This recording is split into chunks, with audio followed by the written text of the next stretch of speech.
let's talk about the bare bones of the plot of the book, because it seems pretty simple. It is simple. A man wakes up in a mental asylum in Seville, Spain, and believes wholeheartedly that he's Christopher Columbus. And so the overriding mystery, and I believe all books should be mysteries. If there's no mystery, then if it's not a mystery, then I'm not going to read it.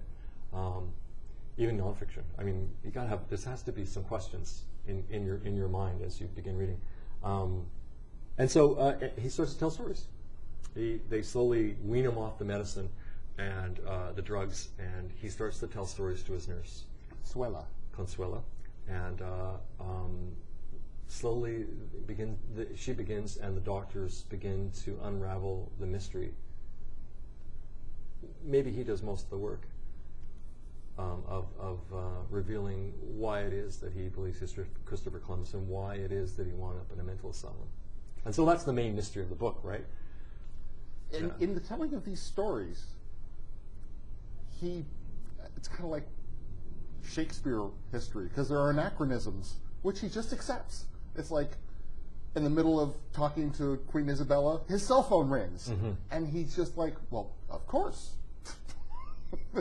Someone was calling me, of course it would ring. Yeah.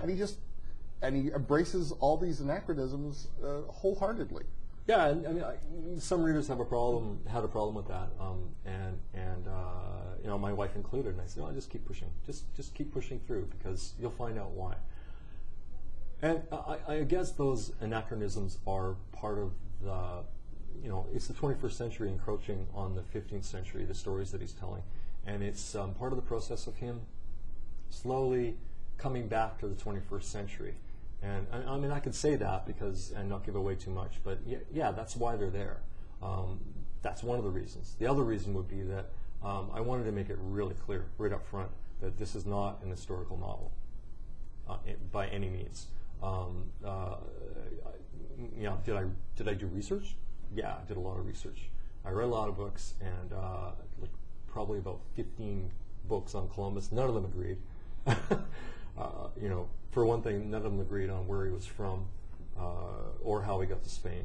We just don't know. I mean, a great character to write about. A lot of latitude for a fiction writer in this character. But yeah, and so that's why those artifacts sneak in. You know, it's those twofold. You know, he's also being followed by Emile, who's an Interpol policeman. He's a cold case expert, and he's simply chasing a person of interest. He gets 2 alerts, and it's his first assignment after being off for quite a while. And I mean, because he's carrying his own damage, his own history, and so yeah, and he's off across southern Spain chasing this man of mystery, who might be or might not be this Columbus character. You know, we don't know. And so yeah.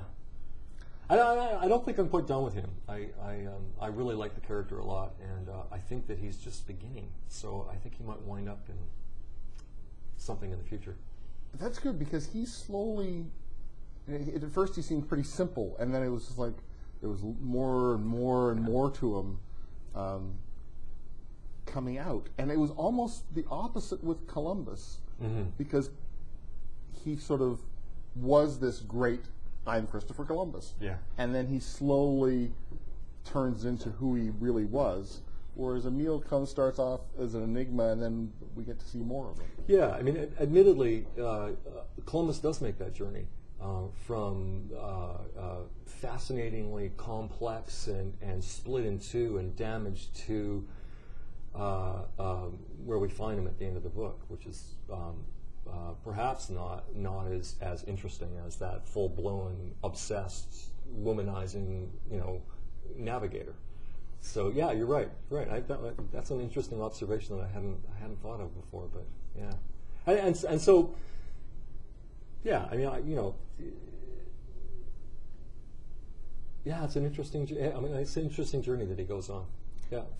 Tell me about Consuela, because I really had a soft spot for her, and she has a soft spot for Columbus.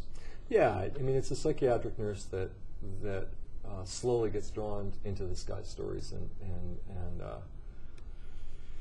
she starts to fall in love. She falls in love with a guy, but she realizes that she's falling in love with a guy that is over 500 years old, and that's number one problem. Number two problem is she's his nurse, and that's not very professional. That's forbidden.